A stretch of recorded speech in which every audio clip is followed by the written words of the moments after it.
ശ്രദ്ധിക്കൂ സുഹൃത്തുക്കളെ, ഇന്ന് നമ്മൾ സംസാരിക്കാൻ പോകുന്നത് നിങ്ങളുടെ കോപത്തെക്കുറിച്ചാണ്. അതെ, ആ ചെറിയ തീ നിങ്ങളുടെ ഉള്ളിൽ കത്തുന്നത്. ചിലപ്പോൾ നിങ്ങൾ അതിനെ നിയന്ത്രിക്കുന്നു, ചിലപ്പോൾ അത് നിങ്ങളെ നിയന്ത്രിക്കുന്നു. ഒരു ചെറിയ വാക്ക്, ഒരു ചെറിയ സംഭവം, കോപം പൊട്ടിപ്പുറപ്പെടുന്നു. പിന്നീട് നിങ്ങൾ ചിന്തിക്കും, എന്തുകൊണ്ടാണ് ഞാൻ അങ്ങനെ പ്രതികരിച്ചത്? എനിക്ക് എന്റെ കോപം നിയന്ത്രിക്കാൻ കഴിയുന്നില്ലല്ലോ. നിങ്ങൾ തനിച്ചല്ല, ലോകത്ത് എത്രയോ പേർക്ക് ഈ പ്രശ്നമുണ്ട്. എന്നാൽ ഒരു പരിഹാരമുണ്ട്, ഒരു ലളിതമായ പരിഹാരം. അതിന്റെ പേര് പോസിറ്റീവ് സ്വയം നിർദ്ദേശം. ജോസഫ് മർഫിയുടെ ഒരിയുടെ പുസ്തകത്തിൽ ഒരു മനുഷ്യന്റെ കഥയുണ്ട്. അവന് വലിയ ദേഷ്യമുണ്ടായിരുന്നു. അവൻ എങ്ങനെ അതിനെ തോൽപ്പിച്ചു, എങ്ങനെ ശാന്തനായി, അതും നമ്മൾ പഠിക്കും. കൂടാതെ നമ്മൾ ചെറുപ്പത്തിൽ കേട്ട നെഗറ്റീവ് നിർദ്ദേശങ്ങളെക്കുറിച്ചും, നിനക്ക് കഴിയില്ല, നീ ഒന്നുമാകില്ല, നീ വിഡ്ഢിയാണ്, ഇത്തരത്തിലുള്ള വാക്കുകൾ. അവ എങ്ങനെ നമ്മുടെ ഉപബോധ മനസ്സിൽ പതിഞ്ഞു, എങ്ങനെ നമ്മുടെ ജീവിതത്തെ നശിപ്പിച്ചു, എങ്ങനെ നമുക്കവയെ മറികടക്കാം. ഒരു കാര്യം ഓർക്കുക, നമ്മൾ ഒരിക്കലും നെഗറ്റീവ് നിർദ്ദേശങ്ങൾ ഉപയോഗിക്കില്ല. ഞാൻ ദേഷ്യപ്പെടുന്നില്ല എന്ന് പറയുകയില്ല. പകരം ഞാൻ ശാന്തനാണ്, ഞാൻ സന്തുഷ്ടനാണ്, ഞാൻ സ്നേഹസ്വഭാവിയാണ് എന്ന് പറയും. അതാണ് ശരിയായ മാർഗം. തയ്യാറാണോ? എങ്കിൽ നമുക്ക് ആരംഭിക്കാം. ആദ്യം, ആ കോപമുള്ള മനുഷ്യന്റെ കഥ. അവന് വല്ലാത്ത ദേഷ്യമായിരുന്നു. ചെറിയ കാര്യങ്ങൾക്ക് പൊട്ടും. അവന്റെ കുടുംബം വിഷമിച്ചു, അവന്റെ ജോലി വിഷമിച്ചു, അവനുടെ സുഹൃത്തുക്കൾ അകന്നു, അവനും വിഷമിച്ചു. എനിക്ക് എന്റെ കോപം നിയന്ത്രിക്കാൻ കഴിയുന്നില്ല എന്നവൻ സ്വയം പറഞ്ഞു. ഇതൊരു നെഗറ്റീവ് നിർദ്ദേശമാണ്. അവന്റെ ഉപബോധ മനസ്സ് അത് കേൾക്കുന്നു. കോപം നിയന്ത്രിക്കാൻ കഴിയുന്നില്ല എന്നതിന് പകരം അത് കോപം എന്ന് മാത്രം രേഖപ്പെടുത്തും. കോപം കൂടുന്നു. എന്നാൽ ഒരു ദിവസം അവൻ ഈ പുസ്തകം വായിച്ചു. അവനൊരു പരീക്ഷണം നടത്തി. അവൻ ദിവസത്തിൽ 3-4 തവണ, രാവിലെ, ഉച്ചയ്ക്ക്, രാത്രി ഉറങ്ങുന്നതിന് മുൻപ്, ഒരു മാസത്തോളം ഈ പോസിറ്റീവ് വാചകം ആവർത്തിച്ചു. ഇന്നു മുതൽ ഞാൻ കൂടുതൽ സന്തോഷവാനും, കൂടുതൽ സ്നേഹസ്വഭാവിയും, കൂടുതൽ മനസ്സിലാക്കുന്നവനുമായി തീരുന്നു. എന്റെ ചുറ്റുമുള്ളവർക്ക് ഞാൻ സന്തോഷത്തിന്റെ കേന്ദ്രമായി തീരുന്നു. ഈ സന്തോഷവും ഉല്ലാസവും ഇപ്പോൾ എന്റെ സ്വാഭാവിക മനോനിലയായി മാറുന്നു. ഞാൻ നന്ദിയുള്ളവനാണ്. അവനിത് ആവർത്തിച്ചു, വികാരത്തോടെ, വിശ്വാസത്തോടെ. ഒരു മാസം കഴിഞ്ഞപ്പോൾ അവന്റെ കോപം കുറഞ്ഞു. അവൻ ശാന്തനായി. അവന്റെ കുടുംബം സന്തോഷിച്ചു. അവന്റെ ജോലി മെച്ചപ്പെട്ടു. അവന്റെ സുഹൃത്തുക്കൾ തിരികെ വന്നു. എന്താണ് സംഭവിച്ചത്? അവന്റെ ഉപബോധ മനസ്സ് പുതിയ പോസിറ്റീവ് നിർദ്ദേശം സ്വീകരിച്ചു. പഴയ കോപത്തിന്റെ നിർദ്ദേശത്തെ മാറ്റി പുതിയ ശാന്തതയുടെ നിർദ്ദേശം സ്വീകരിച്ചു. അത് പ്രവർത്തിച്ചു. നിങ്ങൾക്കും ഇത് ചെയ്യാൻ കഴിയും. നിങ്ങൾക്ക് ദേഷ്യമുണ്ടോ, കോപമുണ്ടോ, പ്രകോപനമുണ്ടോ? നിങ്ങൾക്കിത് മാറ്റാം. എങ്ങനെ? മേൽപ്പറഞ്ഞ പോസിറ്റീവ് വാചകം ഉപയോഗിക്കുക, അല്ലെങ്കിൽ നിങ്ങളുടേതായ ഒരു പോസിറ്റീവ് നിർദ്ദേശം ഉണ്ടാക്കുക. ഞാൻ ശാന്തനാണ്, ഞാൻ സ്വയം നിയന്ത്രിക്കുന്നു, ഞാൻ എല്ലാവരോടും സ്നേഹത്തോടെ പെരുമാറുന്നു, ഞാൻ സന്തുഷ്ടനാണ്, ഞാൻ സമാധാനത്തിലാണ്. ഇത് ആവർത്തിക്കുക, രാവിലെയും രാത്രിയും, ദിവസവും, 3-4 തവണ, ഒരു മാസം. കാണുക, നിങ്ങളുടെ കോപം കുറയുന്നു, നിങ്ങൾ ശാന്തനാകുന്നു, നിങ്ങളുടെ ബന്ധങ്ങൾ മെച്ചപ്പെടുന്നു. ഇത് വാഗ്ദാനമല്ല, ഇത് നിയമമാണ്. ഓർക്കുക, എനിക്ക് കോപം വരുന്നില്ല എന്ന് പറയരുത്, അത് നെഗറ്റീവാണ്. ഞാൻ ശാന്തനാണ് എന്ന് പറയുക, ഞാൻ സ്നേഹസ്വഭാവിയാണ് എന്ന് പറയുക. ഇനി നമ്മൾ ഹെറ്ററോ സജഷൻ എന്നതിനെക്കുറിച്ച് സംസാരിക്കാം. ഹെറ്ററോ സജഷൻ എന്നാൽ മറ്റൊരാളിൽ നിന്നുള്ള നിർദ്ദേശം. നിങ്ങളുടെ അച്ഛൻ പറയുന്നു, നിനക്കൊന്നും ആകില്ല. നിങ്ങളുടെ അമ്മ പറയുന്നു, നീ വിഡ്ഢിയാണ്. നിങ്ങളുടെ ടീച്ചർ പറയുന്നു, നിനക്ക് ഗണിതം വരില്ല. നിങ്ങളുടെ സുഹൃത്ത് പറയുന്നു, നീ എപ്പോഴും പരാജയപ്പെടും. ഇവയെല്ലാം ഹെറ്ററോ സജഷനാണ്. ഇവ മറ്റുള്ളവർ നിങ്ങൾക്ക് തരുന്ന നെഗറ്റീവ് നിർദ്ദേശങ്ങൾ. നിങ്ങൾ ചെറുപ്പത്തിൽ, നിങ്ങൾക്ക് അറിവില്ല, നിങ്ങൾ ഇവയെ ചോദ്യം ചെയ്തില്ല, നിങ്ങൾ ഇവ സ്വീകരിച്ചു. നിങ്ങളുടെ ഉപബോധ മനസ്സിൽ ഇവ പതിഞ്ഞു. നിങ്ങൾ വളർന്നു. നിങ്ങൾക്ക് ആത്മവിശ്വാസമില്ല. നിങ്ങൾക്ക് എന്തും ചെയ്യാൻ ഭയമാണ്. നിങ്ങൾ എന്തു ശ്രമിച്ചിട്ടും പരാജയപ്പെടുന്നു. എന്തുകൊണ്ട്? കാരണം നിങ്ങളുടെ ഉപബോധ മനസ്സിൽ ആ പഴയ നെഗറ്റീവ് നിർദ്ദേശങ്ങൾ ഇപ്പോഴുമുണ്ട്. നിനക്ക് കഴിയില്ല, നീ ഒന്നുമാകില്ല, നീ വിഡ്ഢിയാണ്. നിങ്ങളറിയാതെ നിങ്ങൾ അവ അനുസരിക്കുന്നു. നിങ്ങൾ പരാജയപ്പെടുന്നു. സുഹൃത്തുക്കളെ, നിങ്ങൾ ചെറുപ്പത്തിൽ കേട്ട ഈ നെഗറ്റീവ് വാക്കുകൾ അവ എത്ര ശക്തമാണ്. ഒരു ലളിതമായ വാക്ക്, നിനക്ക് കഴിയില്ല. നിങ്ങളുടെ മനസ്സിലൊരു വിത്ത് വീണു. വർഷങ്ങൾക്ക് ശേഷം അതൊരു വലിയ മരമായി. അതിന്റെ ഫലങ്ങൾ നിങ്ങൾ അനുഭവിക്കുന്നു. പക്ഷെ നിങ്ങൾക്ക് അതിനെ മറികടക്കാൻ കഴിയും. എങ്ങനെ? കൺസ്ട്രക്റ്റീവ് ഓട്ടോ സജഷൻ വഴി, അതായത് ക്രിയാത്മകമായ പോസിറ്റീവ് സ്വയം നിർദ്ദേശം. നിങ്ങൾ ആ പഴയ നെഗറ്റീവ് നിർദ്ദേശങ്ങൾക്ക് പകരം പുതിയ പോസിറ്റീവ് നിർദ്ദേശങ്ങൾ നൽകണം. എനിക്ക് കഴിയും, ഞാൻ മിടുക്കനാണ്, ഞാൻ വിജയിക്കും, ഞാൻ ഒരുപാട് നേടും. ഇവ ആവർത്തിക്കുക, ആവർത്തിക്കുക, ആവർത്തിക്കുക. നിങ്ങളുടെ ഉപബോധ മനസ്സ് പഴയവ മായ്ക്കും, പുതിയവ സ്വീകരിക്കും. നിങ്ങൾക്ക് ആത്മവിശ്വാസം വരും, നിങ്ങൾ വിജയിക്കും. ഇനി നിങ്ങൾക്ക് കഴിയില്ല എന്ന വാക്ക്. ഈ വാക്ക് എത്ര തവണയാണ് നിങ്ങൾ കേട്ടിട്ടുള്ളത്? എത്ര തവണയാണ് നിങ്ങളിത് സ്വയം പറഞ്ഞിട്ടുള്ളത്? ഈ വാക്ക് ഒരു വിഷമാണ്. അത് നിങ്ങളുടെ കഴിവുകളെ നശിപ്പിക്കുന്നു. അത് നിങ്ങളുടെ സ്വപ്നങ്ങളെ കൊല്ലുന്നു. അത് നിങ്ങളുടെ ജീവിതത്തെ ഇരുട്ടാക്കുന്നു. ഇനി മുതൽ ആ വാക്ക് നിങ്ങളുടെ ശബ്ദകോശത്തിൽ നിന്ന് നീക്കം ചെയ്യുക. അതിനു പകരം എനിക്ക് കഴിയും എന്ന വാക്ക് ചേർക്കുക. എനിക്ക് കഴിയും, ഞാൻ പഠിക്കും, ഞാൻ വളരും, ഞാൻ വിജയിക്കും. ഈ വാക്കുകൾ, അവ അമൃതാണ്. അവ നിങ്ങളെ ജീവിപ്പിക്കും, അവ നിങ്ങളെ ഉയർത്തും, അവ നിങ്ങളെ വിജയിപ്പിക്കും. നീ ഒന്നുമാകില്ല എന്ന വാക്ക്. ഇത് വളരെ ശക്തമായ ഒരു ശാപമാണ്. പല മാതാപിതാക്കളും കോപത്തിൽ തങ്ങളുടെ കുട്ടികളോട് ഇത് പറയുന്നു. അവർ അറിയുന്നില്ല അവർ എന്താണ് ചെയ്യുന്നത് എന്ന്.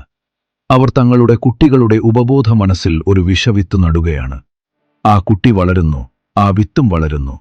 ആ കുട്ടി എന്തു ചെയ്താലും ഞാനൊന്നുമാകില്ല എന്ന ചിന്ത അവനെ വേട്ടയാടുന്നു. അവൻ പരാജയപ്പെടുന്നു. എന്നാൽ നിങ്ങൾക്ക് ആ ശാപത്തെ മറികടക്കാൻ കഴിയും. നിങ്ങൾ പറയുക, ഞാൻ ഒരുപാടാകും, ഞാൻ വലിയ ആളാകും, എനിക്ക് എന്റെ ലക്ഷ്യങ്ങളുണ്ട്, ഞാൻ അവ നേടും. ഇത് ആവർത്തിക്കുക. നിങ്ങളുടെ ഉപബോധ മനസ്സ് പഴയ വിത്തിനെ നശിപ്പിക്കും, പുതിയ വിത്ത് നടും. നിങ്ങൾ വളരും, നിങ്ങൾ വിജയിക്കും. നീ വിഡ്ഢിയാണ് എന്ന വാക്ക്. ഇതൊരു വാക്കല്ല, ഇതൊരു കുത്താണ്. ഇത് നിങ്ങളുടെ ഹൃദയത്തിൽ തറയ്ക്കും. നിങ്ങൾക്ക് ബുദ്ധിശക്തി കുറവാണെന്ന തോന്നലൽ. എന്നാൽ ഇത് ശരിയല്ല. നിങ്ങൾ വിഡ്ഢിയല്ല. നിങ്ങൾക്കറിയില്ലായിരുന്നു, നിങ്ങൾ പഠിച്ചിട്ടില്ലായിരുന്നു, അത്രമാത്രം. നിങ്ങൾ പറയുക, ഞാൻ മിടുക്കനാണ്, ഞാൻ പഠിക്കുന്നു, എന്റെ ബുദ്ധിശക്തി വർദ്ധിക്കുന്നു, എനിക്ക് എല്ലാം മനസ്സിലാകുന്നു. ഇത് ആവർത്തിക്കുക. നിങ്ങളുടെ തലച്ചോറ് പുതിയ കണക്ഷനുകൾ ഉണ്ടാക്കും. നിങ്ങൾ കൂടുതൽ മിടുക്കനാകും. നിങ്ങൾ കൂടുതൽ അറിവുള്ളവനാകും. നിങ്ങൾ കൂടുതൽ ആത്മവിശ്വാസിയാകും. നമുക്കിപ്പോൾ മനസ്സിലായില്ലേ? ഹെട്രോ സജഷൻ എത്ര ശക്തമാണ്. ഒരാൾ പറയുന്ന ഒരു വാക്ക് നിങ്ങളുടെ ജീവിതത്തെ മാറ്റും. അത് നല്ലതാണെങ്കിൽ നിങ്ങളെ ഉയർത്തും, അത് ചീത്തയാണെങ്കിൽ നിങ്ങളെ താഴ്ത്തും. അതുകൊണ്ട് ഇനി മുതൽ മറ്റുള്ളവരുടെ നെഗറ്റീവ് നിർദ്ദേശങ്ങളെ ജാഗ്രതയോടെ കാണുക. അവ നിങ്ങളുടെ മനസ്സിൽ കയറ്റിവിടരുത്. നിങ്ങളുടെ ബോധമനസ്സെന്ന കാവൽക്കാരനെ ശക്തനാക്കുക. അവൻ ചീത്ത നിർദ്ദേശങ്ങളെ തടയട്ടെ. അവൻ നല്ല നിർദ്ദേശങ്ങൾക്ക് മാത്രം വാതിൽ തുറക്കട്ടെ. ഇത് നിങ്ങളുടെ ഉത്തരവാദിത്തമാണ്. മർഫി പറയുന്നു, നമ്മളിൽ ഭൂരിഭാഗം പേരും ശൈശവം മുതൽ നെഗറ്റീവ് നിർദ്ദേശങ്ങൾക്ക് വിധേയരായിട്ടുണ്ട്. എങ്ങനെ അവയെ തടയണമെന്നറിയാത്തതിനാൽ അവ നമ്മുടെ ഉപബോധ മനസ്സിൽ പതിഞ്ഞു. അതെ, നമ്മുടെ മാതാപിതാക്കൾ, ഗുരുനാഥന്മാർ, സമൂഹം, മാധ്യമങ്ങൾ എല്ലാവരും നമ്മൾക്ക് നിർദ്ദേശങ്ങൾ തന്നു. ചിലത് നല്ലത്, പലതും ചീത്ത. നമുക്കറിവില്ലായിരുന്നു. നമ്മൾ അവ സ്വീകരിച്ചു. ഇപ്പോൾ നമുക്ക് പ്രായമായി. നമുക്ക് അവയെ മറികടക്കാം. നമ്മൾ ബോധപൂർവം നമ്മുടെ ഉപബോധ മനസ്സിൽ പുതിയ പോസിറ്റീവ് നിർദ്ദേശങ്ങൾ പതിപ്പിക്കണം. അതാണ് കൺസ്ട്രക്റ്റീവ് ഓട്ടോ സജഷൻ. അതാണ് രക്ഷ. ഒരു ഉദാഹരണം പറയാം. ഒരു കുട്ടി, അവൻ ചെറുപ്പത്തിൽ കേട്ടു, നിനക്ക് കല വട്ടില്ല, നീ ഒരു നല്ല ചിത്രം വരയ്ക്കില്ല. അവനത് വിശ്വസിച്ചു. അവൻ വലുതായപ്പോൾ അവന് ചിത്രം വരയ്ക്കാൻ ഭയമാണ്. അവൻ ഒരിക്കലും വരയ്ക്കില്ല. എന്നാൽ അവന് കഴിയും. അവൻ പറയണം, എനിക്ക് മനോഹരമായി വരയ്ക്കാൻ കഴിയും, ഞാനൊരു കലാകാരനാണ്, എന്റെ ചിത്രങ്ങൾ ആളുകൾ ഇഷ്ടപ്പെടുന്നു. ആവർത്തിക്കുക, വിശ്വസിക്കുക. അവൻ വരയ്ക്കാൻ തുടങ്ങും. അവന്റെ ചിത്രങ്ങൾ മെച്ചപ്പെടും. അവൻ ഒരു കലാകാരനാകും. ഇത് സാധ്യമാണ്. കാരണം ഉപബോധ മനസ്സ് വിശ്വാസങ്ങളെ സത്യമാക്കുന്നു. നിങ്ങൾ കേട്ടിട്ടുണ്ടോ, നിനക്ക് പണമുണ്ടാക്കാൻ കഴിയില്ല, സമ്പത്ത് ചിലർക്ക് മാത്രമുള്ളതാണ്. ഇതൊരു നെഗറ്റീവ് നിർദ്ദേശമാണ്. ഇത് നിങ്ങളുടെ ഉപബോധ മനസ്സിലുണ്ടെങ്കിൽ നിങ്ങൾക്ക് എത്ര ശ്രമിച്ചിട്ടും പണമുണ്ടാക്കില്ല. കാരണം നിങ്ങളുടെ മനസ്സ് അത് തടയും.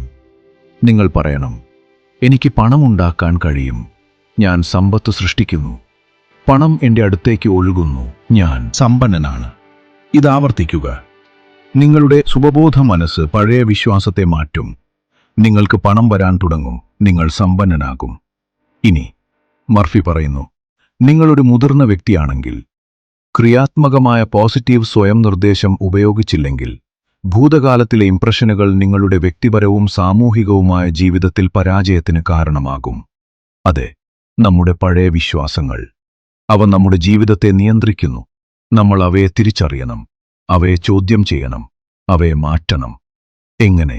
പോസിറ്റീവ് സ്വയം നിർദ്ദേശത്തിലൂടെ. നമ്മൾ പുതിയ പോസിറ്റീവ് നിർദ്ദേശങ്ങൾ നൽകണം, ആവർത്തിക്കണം, വിശ്വസിക്കണം. അപ്പോൾ പഴയവ പോകും, പുതിയവ വരും. നമ്മുടെ ജീവിതം മാറും. സുഹൃത്തുക്കളെ, നിങ്ങൾ ഇന്നൊരു കാര്യം തീരുമാനിക്കണം. ഞാൻ ഇനിയൊരു നെഗറ്റീവ് നിർദ്ദേശവും സ്വീകരിക്കില്ല. ഞാൻ എൻ്റെ സുബബോധ മനസ്സിൽ നല്ല പോസിറ്റീവ് കാര്യങ്ങൾ മാത്രം നിറയ്ക്കും. ഞാൻ എന്നെ തന്നെ സ്നേഹിക്കും, ഞാൻ എന്നെ വിശ്വസിക്കും, ഞാൻ എനിക്ക് നല്ല വാക്കുകൾ പറയും. ഞാൻ ശക്തനാണ്, ഞാൻ ശാന്തനാണ്, ഞാൻ സന്തുഷ്ടനാണ്, ഞാൻ സമ്പന്നനാണ്. ഇതൊരു പ്രതിജ്ഞയായി എടുക്കുക, എഴുതി വയ്ക്കുക, ദിവസവും വായിക്കുക. നിങ്ങളുടെ ജീവിതത്തിൽ എന്ത് സംഭവിക്കുന്നു എന്ന് നോക്കുക. നിങ്ങൾ ആശ്ചര്യപ്പെടും. ഇനി പ്രായോഗികമായി എങ്ങനെ ചെയ്യാം? ഞാൻ നിങ്ങൾക്കൊരു ലളിതമായ ദിനചര്യ തരാം. രാവിലെ എഴുന്നേൽക്കുമ്പോൾ കണ്ണാടിയിൽ നോക്കുക. നിങ്ങളുടെ കണ്ണുകളിലേക്ക് നോക്കുക. പറയുക, ഞാൻ ശക്തനാണ്, ഞാൻ മിടുക്കനാണ്, എനിക്കെല്ലാം ചെയ്യാൻ കഴിയും, ഞാൻ വിജയിക്കും, ഞാൻ സന്തുഷ്ടനാണ്, ഞാൻ ശാന്തനാണ്, ഞാൻ സ്നേഹസ്വഭാവിയാണ്, ഞാൻ സമാധാനത്തിലാണ്. ഇത് 3 തവണ ആവർത്തിക്കുക. ഉച്ചയ്ക്ക് ഒരു നിമിഷം മാറ്റി നിർത്തുക. നിങ്ങളുടെ ഉപബോധ മനസ്സിനോട് പറയുക, ഞാൻ എൻ്റെ പഴയ വിശ്വാസങ്ങളെ മാറ്റുന്നു, ഞാൻ പുതിയ പോസിറ്റീവ് വിശ്വാസങ്ങൾ സ്വീകരിക്കുന്നു, ഞാൻ വളരുന്നു, ഞാൻ മെച്ചപ്പെടുന്നു. രാത്രി ഉറങ്ങുന്നതിനു മുൻപ് കിടക്കയിൽ കിടന്ന് കണ്ണുകൾ അടയ്ക്കുക. നിങ്ങളുടെ ഉപബോധ മനസ്സിനോട് സംസാരിക്കുക. ഇന്നത്തെ ദിവസത്തിന് നന്ദി, ഞാൻ ഇന്ന് ഒരുപാട് പഠിച്ചു, ഞാൻ ഇന്ന് ഒരുപാട് വളർന്നു, എൻ്റെ ഉപബോധ മനസ്സ് എനിക്ക് വേണ്ടി പ്രവർത്തിക്കുന്നു. നാളെ ഞാൻ ഊർജത്തോടെ എഴുന്നേൽക്കും, നാളെ ഞാൻ കൂടുതൽ വിജയിക്കും. എന്നിട്ട് ഉറങ്ങുക. ഇത് ദിവസവും ചെയ്യുക. 21 ദിവസം, ഒരു മാസം. അപ്പോൾ നിങ്ങൾക്ക് മാറ്റം അനുഭവപ്പെടും. സുഹൃത്തുക്കളെ, ജോസഫ് മർഫി പറയുന്നു, നിങ്ങൾക്ക് കഴിയും, നിങ്ങൾക്ക് മാറ്റത്തിന് കഴിയും. നിങ്ങളുടെ ഉപബോധ മനസ്സ് ശക്തമാണ്, അത് നിങ്ങളെ സഹായിക്കും. എന്നാൽ നിങ്ങൾക്ക് അതിനെ വേണോ? നിങ്ങൾക്ക് വേണമെങ്കിൽ, നിങ്ങൾക്ക് കഴിയും, നിങ്ങൾ ആഗ്രഹിക്കുന്നുവെങ്കിൽ, നിങ്ങൾക്ക് നിങ്ങളുടെ കോപത്തെ തോൽപ്പിക്കാം, നിങ്ങൾക്ക് നിങ്ങളുടെ ഭയത്തെ അകറ്റാം, നിങ്ങൾക്ക് നിങ്ങളുടെ ആത്മവിശ്വാസം വർദ്ധിപ്പിക്കാം, നിങ്ങൾക്ക് നിങ്ങളുടെ ഓർമ്മശക്തി മെച്ചപ്പെടുത്താം, നിങ്ങൾക്ക് നിങ്ങളുടെ സാമ്പത്തികം മെച്ചപ്പെടുത്താം, നിങ്ങൾക്ക് നിങ്ങളുടെ ബന്ധങ്ങൾ മെച്ചപ്പെടുത്താം. എന്തുകൊണ്ട്? കാരണം നിങ്ങളുടെ ഉപബോധ മനസ്സ് അനന്തമാണ്. അത് അത്ഭുതങ്ങൾ ചെയ്യും. നിങ്ങൾ അതിനെ വിശ്വസിച്ചാൽ, നിങ്ങൾ അതിനോട് പോസിറ്റീവ് ആജ്ഞകൾ നൽകിയാൽ, അത് അനുസരിക്കും. ഒടുവിൽ ഞാൻ നിങ്ങളോടൊരു കാര്യം ചോദിക്കട്ടെ. നിങ്ങൾ ഇന്ന് എന്ത് പോസിറ്റീവ് നിർദ്ദേശമാണ് നിങ്ങൾക്ക് തന്നത്? എനിക്ക് ഊർജമുണ്ട്, എനിക്ക് സന്തോഷമുണ്ട്, എനിക്ക് എല്ലാം ചെയ്യാൻ കഴിയും, ഞാൻ വിജയിക്കും. ഇത് പറഞ്ഞോ? ഇല്ലെങ്കിൽ ഇന്ന് തന്നെ തുടങ്ങുക. ഇന്ന് മുതൽ ഒരു നെഗറ്റീവ് വാക്കും പറയരുത്. ഇല്ല എന്നും വേണ്ട എന്നും പറയരുത്. ഉണ്ട് എന്നും ആകുന്നു എന്നും മാത്രം പറയുക. ഞാൻ ശാന്തനാണ്, ഞാൻ സന്തുഷ്ടനാണ്, ഞാൻ സമ്പന്നനാണ്, ഞാൻ ആരോഗ്യവാനാണ്, ഞാൻ വിജയിയാണ്. ഈ പോസിറ്റീവ് നിർദ്ദേശങ്ങൾ നിങ്ങളുടെ ഉപബോധ മനസ്സിൽ പതിപ്പിക്കുക. അവ പ്രവർത്തിക്കും. നിങ്ങളുടെ ജീവിതം മാറും. ഇത് ഞാൻ പറയുന്നില്ല, ജോസഫ് മർഫി പറയുന്നു, പ്രപഞ്ചം പറയുന്നു, നിങ്ങളുടെ സ്വന്തം മനസ്സ് പറയുന്നു. ഇന്നു മുതൽ ഒരു പുതിയ ജീവിതം ആരംഭിക്കുക. പോസിറ്റീവ് ജീവിതം, വിജയത്തിൻ്റെ ജീവിതം, സന്തോഷത്തിൻ്റെ ജീവിതം. നന്ദി.